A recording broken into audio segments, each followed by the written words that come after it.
নমস্কার বন্ধুরা, তোমরা সবাই কেমন আছো? আশা করছি তোমরা সবাই খুব খুব ভালো আছো, আর আমরাও খুব ভালো আছি।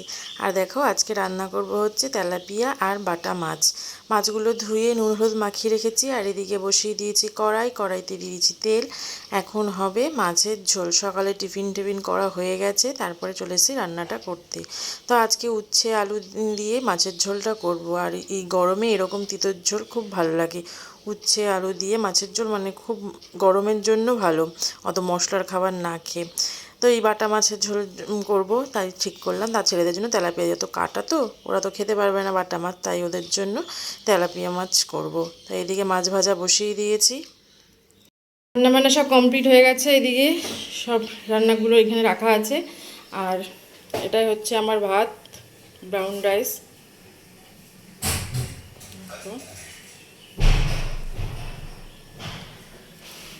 আর এখানে বাড়ির সবার ভাত, আর বাদ বাকি এটা একটা নিরামিষ তরকারি। আর এখানেও আছে পোনা মাছ আছে, আর বাটা মাছ আছে। এটা ছোট সাইজের বাটা, এটা আমার শাশুড়িরা খাবে। আর এখানে একটু বড় সাইজের বাটা তেলাপিয়া, অন্য যেহেতু তেলাপিয়া খায় না বলে একসাথে ঝোল হয়নি, আলাদা আলাদা। সেই আলু উচ্ছে দিয়ে হয়েছে কিন্তু আলাদা। কিন্তু এই আর এখানে রয়েছে হচ্ছে মাছের ডিম, পেঁয়াজ আর বেসন লঙ্কা দিয়ে মাখানো। খাওয়ার সময় এটা ভেজে নেওয়া হবে। আর এই দেখো কাঁঠাল, কালকে আমার মা দিয়েছিল, ওই এক বক্স দিয়েছিল। খেতে খেতে আর এই কটা আছে। মানে ফেভারিট ফলের মধ্যে বলতে গেলে এটাই। অনেকে আবার গন্ধ পছন্দ করে না, কিন্তু আমার খুব ভালো লাগে। আমার মেজো ছেলে, ছোটো ছেলে, আমার আমার বর আর আমার বড় ছেলে একদম খায় না কাঁঠাল, কিন্তু আমরা তিনজন আবার কাঁঠাল খেতে খুব পছন্দ করি। তো এখন যাবো স্নান করতে। কাজবাজ তো মোটামুটি সব কমপ্লিটই হয়ে গেছে। তা এখন স্নানটা করলেই হয়ে যাবে, তারপরে ভাত ফাত খেয়ে দে দেখা যাক। বিকালে একটু আজকে বাইরে যাওয়ার আছে, মানে একটু বাজারপত্র করতে যাওয়ার আছে। কালকে থেকে বর থাকবে না বাড়িতে, ও চলে যাবে, ওর ভোটের ডিউটি আছে। কাল সকালে যাবে, আর সোমবার হয়তো রাতে ফিরবে। এর জন্য একটু কিছু টুকটাক জিনিস কেনাকাটা করার আছে। তো দেখি বিকালে কোথায় যাই। তারপরে এই দেখো সন্ধ্যাবেলা একটু রেডি হয়ে গেছি। এখন বেরোবো আমি আর আমার বর একটু বাজারের দিকে। কাল ও তো বাড়ি থাকবে না দুদিনের, টুকটাক যা কেনাকাটা আছে সেগুলো করার জন্য বেরোবো। তো বেরিয়ে বললাম, সন্ধ্যায় তো কিছু খাওয়া হয়নি, এদিকে ঘুগনির দোকান দেখে ফেলেছি। আর ঘুগনি হচ্ছে মানে এত ভালো লাগে খেতে। দাঁড়া একটু ঘুগনি খেয়ে নিই, খিদেও পেয়েছে, তারপরে না বাদ বাকি যা কেনাকাটা করার আছে করব। তো বিশেষ কিছু কেনাকাটা করিনি, মানে শুধু এনেছিলাম, আনার মধ্যে শুধু মাংসটা নিয়ে এসেছিলাম। কেন বলতো, সে আমার বর বললো কি, তুমি আর এখন রাত্রিবেলায় কী নিয়ে যাবে ওদের জন্য, থাক, তার থেকে ব্লিঙ্কিট থেকে অর্ডার করবে, ওরা যখন যেটা খাবে তখন সেটা অর্ডার করে দেবে, সেই সাথে খেয়ে। শুধু সকাল সকাল রান্না করতে হবে বলে, পরের দিন যেহেতু সানডে ছিল মাংস ছাড়া হবে না, এর জন্য নিয়ে এসেছিলাম শুধু মাংসটা, আর কিচ্ছু না। তো আর এইদিকে তারপরে দোকান থেকে মাংসের জন্য একটু পেঁয়াজ আদা রসুনও এনেছিলাম। তারপরে এই দিয়ে এসে ছেলেদেরকে খাইয়ে দাইয়ে এখন বসে পড়েছি বরের নখ কাটতে। আমাকে বললো আমার নখটা একটু কেটে দাও, আর ও নিজের নখ নিজে কাটে না, খুব কম করে। যদি আমি কাটতে না পারি তাহলে ও কেটে দেবে, নাহলে ওই আমাকে দিয়েই কাটিয়ে নেবে, মানে আমারই কেটে দিতে হয় ওকে। তারপরে দেখো এইগুলো সব ওকে দিয়ে দেবো ব্যাগে ওর গুছিয়ে। এখানে রয়েছে একটা গ্যাসের ওষুধ, দুটো প্যারাসিটামল, ওর ফটো, দুটো শ্যাম্পুর পাতা দিয়েছি, সাবান আর দিনই, বলছি শ্যাম্পুটাই তুমি গায়ে ইউজ করে নিয়ে, আর একদিনের জন্য সাবান লাগবে না। এদিকে কোলগেট, দাঁত মাজার জন্য ব্রাশটা পড়ছে, সকালবেলা দাঁত মেজে ব্রাশটা ব্যাগে ভরে নেবে একবারে। আর একটা বেড কভার, ওর একটা টি শার্ট দিয়েছিলাম, একটা হাফ প্যান্ট রাত্রে পরার জন্য, আর একটা শার্ট কালকে যখন ডিউটি করবে তখন ও পরে বসবে, আর একটা প্যান্ট। এই হচ্ছে ওর লাগেজের মধ্যে ছিল কাল, মানে ভোটের ডিউটি।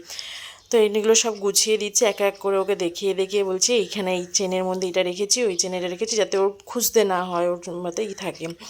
তারপরে সকালবেলাও কিছু টুকটাক জিনিস ভরতে হয়েছিল, যেহেতু ওর এই অ্যাপয়েন্টমেন্ট লেটারটাও এখানে ছিল, এখানের সাথে ফটোটা দিয়েছি, যে ফটোটা বললো থাক, ফটোটা তুমি বাইরে রাখো, তুমি ওর মধ্যে ভরো না, ফটোটা আমি পার্সে নিয়ে নেবো। ওই জন্য ফটোটা আর দিলাম না। তার বাদ বাকি সব জিনিস ওর ব্যাগে ঢুকিয়ে দিয়েছি দেখো। আর এই প্রত্যেক বছর মানে ভোটের ডিউটি আসলে প্রত্যেক 5 বছর অন্তর অন্তর এই মানে ডিউটি আমার করে যেতে হয় প্রত্যেক বছর।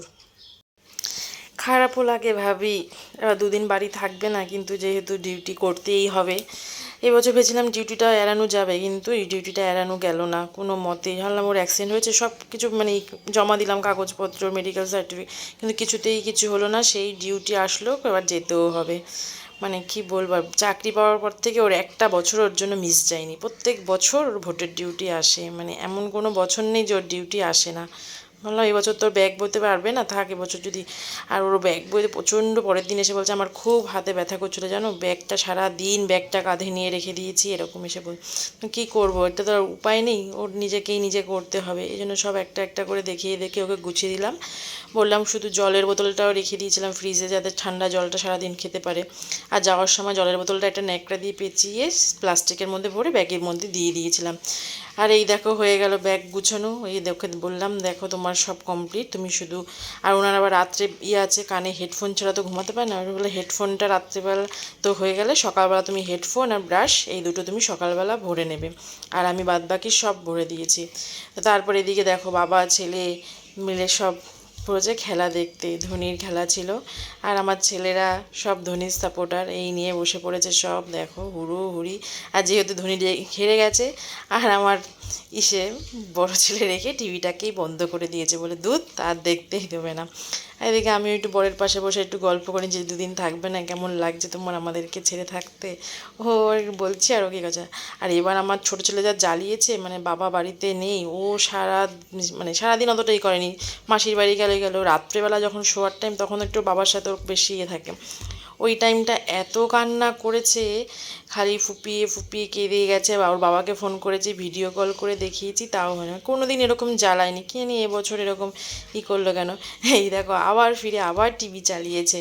তো এই বাপ ছেলে মানে খেলা দেখা দেখি চলবে, আর আমরা একটু গল্প করে নিচ্ছি। তো বন্ধুরা গুড ইভিনিং। আজকে তো ভিডিও সারাদিন সেরকম কিছু করিনি, কেন অনেক সকালে উঠেছি, উঠে কোনো কাজ কাজ করেছি, কিন্তু ভিডিও করার মতন টাইম ছিল না। কেন একটা ভিডিও করতে গেলে কাজের টাইমটা বেশি লেগে যায়। সকালে যেহেতু খুব তাড়া ছিল, আমার বরের আজকে বললো না ইলেকশন ডিউটি ছিল, ও সকাল সকাল বেরোবে বলে একদম সকাল 10টার মধ্যে আমার সব রান্না বান্না কমপ্লিট করে ওকে 10টার মধ্যে খাওয়ার, ও গেছে 11টা নাগাদ, কিন্তু তার আগে আমাকে সব কাজ সেরে ফেলতে হয়েছে। এই আজকে আর কোনো ব্লগিং করা হয়নি। ভাবলাম তার আজকে হয়েছে না ব্লগ করবো না, একটা নতুন ভিডিও করার ইচ্ছা আছে, যেটা তোমাদের সাথে অনেক দিন ধরে ভাবছি শেয়ার করব, কিন্তু টাইমের অভাবে শেয়ার করা হয় না। এটা হচ্ছে আজকে দেখি অনেক টাইম আছে, এই জন্য আজকে এটা একটু শেয়ার করবো তোমাদের সাথে এই ঘটনাটা আমার। তো আমার ছেলেরা আজকে বাড়িতে নেই, ও গেছে ওর আমার মা নিয়ে গেছে আমার বোনের বাড়িতে।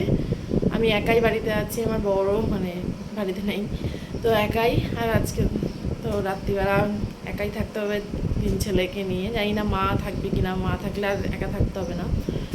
তো কালকে তো আর এই ভিডিওটা শেষ হয়নি, আর প্রত্যেক কথায় তো বলতে বলতে না একটা অভ্যাস হয়ে যাচ্ছে, খালি তো করতে হয়, তো ছাড়ার কথাই বলতে পারছি না।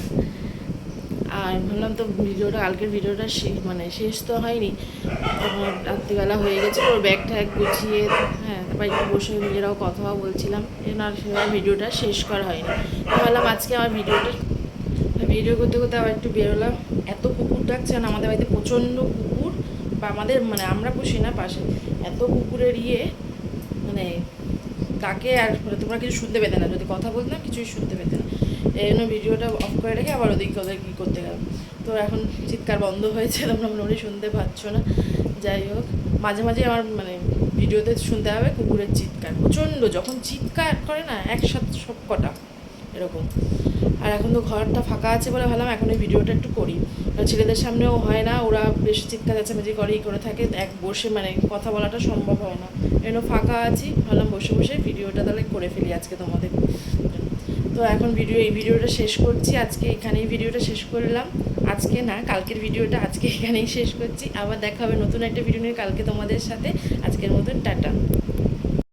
তোমাদের কেমন লাগছে সেটা কিন্তু কমেন্ট করে জানিও। আর একবার ক্যামেরা অন করে এটাই বলতে আসলাম, কমেন্ট করে জানিও। যদি ভালো লেগে থাকে তাহলে প্লিজ একটা লাইক করে দিও, আর আমার চ্যানেলটাকে সাবস্ক্রাইব করে দিও। আর যারা ফেসবুক থেকে দেখছো তারা আমাদের চ্যানেলটাকে ফলো করে দিও।